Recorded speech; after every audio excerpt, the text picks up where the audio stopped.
Oh, hi! Ethan Gilsdorf for the Boston Globe, and we are here at Kaitoke Regional Park. It's about, 45 minutes or so north of Wellington. We're on a little mission today to go find Rivendell. Yes, that's right, home of the Elves. So, let's go find it.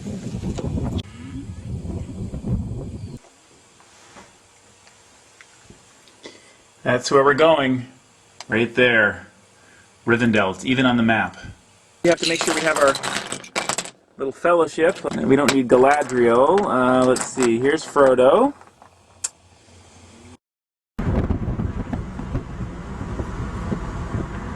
And Legolas. Pippin and Merry. We're getting there. There it is. Rivendell.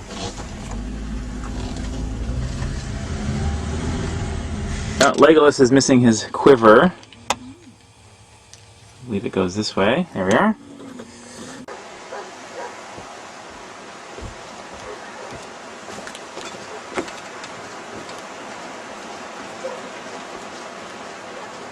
Okay, off to see the elves. Here we go.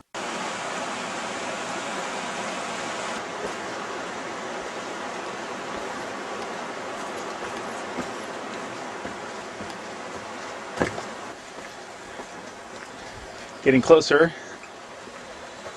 It is Rivendell. Okay. And across this bridge. Where are those bloody elves?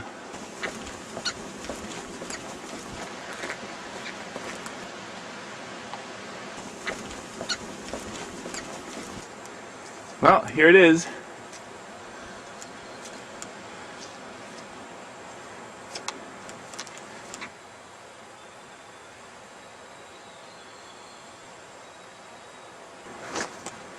Part of Rivendell, anyway. Because if we go back to the plan here, get it the right way around. If we go back to the plan, we can see there was a stream that ran down into a pool. And these two little trees, these two little dots are these two trees behind me. So the stream actually came down the hill, between these trees, into a big pool in this area down here.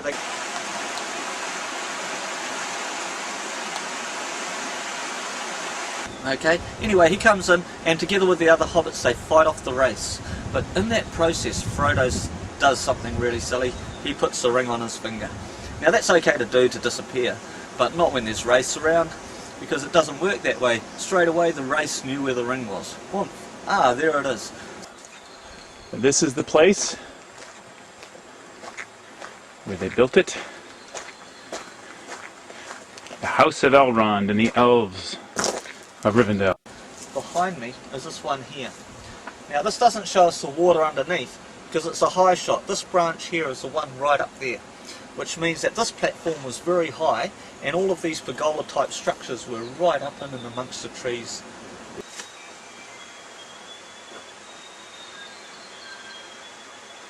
Okay, he's in a pretty bad way. Let's try to find some down on the ground. He's cutting it and he feels a sword against his neck.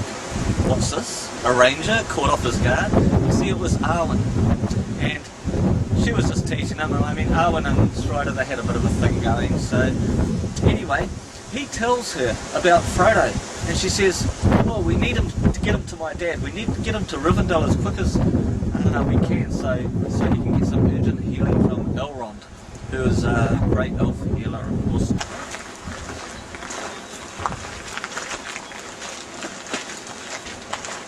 As we go back to the van in the car park, we're going to go across another bridge just before the car park. And from the bridge, this is the view that we have.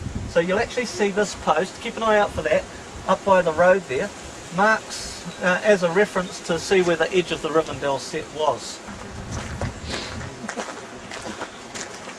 I'll leave this down here so you can see, so you can get an idea of, because Legolas, he always has this sort of stormy, far away look, which is most important.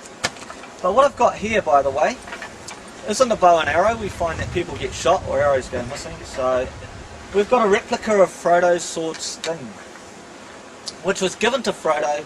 Well, it's got a bit missing off the end. It was given to Frodo by Bilbo over there in his bedroom. But Sting was made by the Elves. It's got elven writing on it. Turns blue when there's orcs around, so there's obviously no one from Auckland here. And we're going to use this one as a prop for some photos. So who's going to be our first elf? Come on, you reckon? Looks pretty good? Yeah. Pretty good. Okay, so we only need one more thing, of course. Ears. But it has some ears too. Oh, perfect. Mr. Spock. There we are. Now, who's got the camera? Why does you think people go on these tours? Like, what do they get out of it, in your opinion, after doing this for a couple of years now? Well, first of all, I think that a lot of people have a passion about Tolkien and his writings, predominantly because it touches people in a certain way. They can relate to certain characters, they can relate to the story. It's true to life in that sense. And when Tolkien wrote the stories and wrote the books, he was creating an environment, a whole mythology in a way. And he wrote all of this history about Middle Earth. And in doing that, he's done something that not many people have been able to do. Awesome. Great. Now I've only got one set of ears. Now just stay there a moment. And then of course New Zealand has the scenery, has the environment that's made all the ideal settings for Middle Earth. And combining the fact that people have seen the movies and then realise that this little country down the bottom of the world there has so much to offer, so much scenery and so much to do. When they come here, how can they not do a Lord of the Rings tour? Because that's often the inspiration for people to come here in the first place.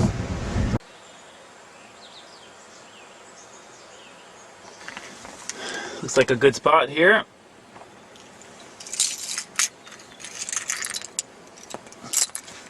Got them all set up here. Put Frodo in his little footstand here.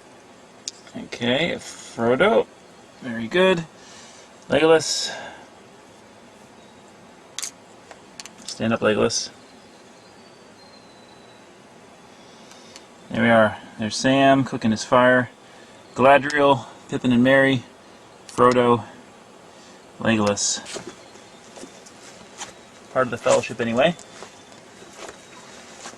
In Rivendell.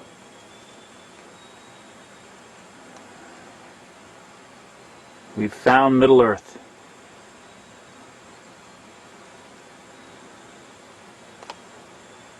Wasn't it? Wasn't it Frodo? Oh yeah. Oh, Mr. Frodo, yes it was. Good day, mates.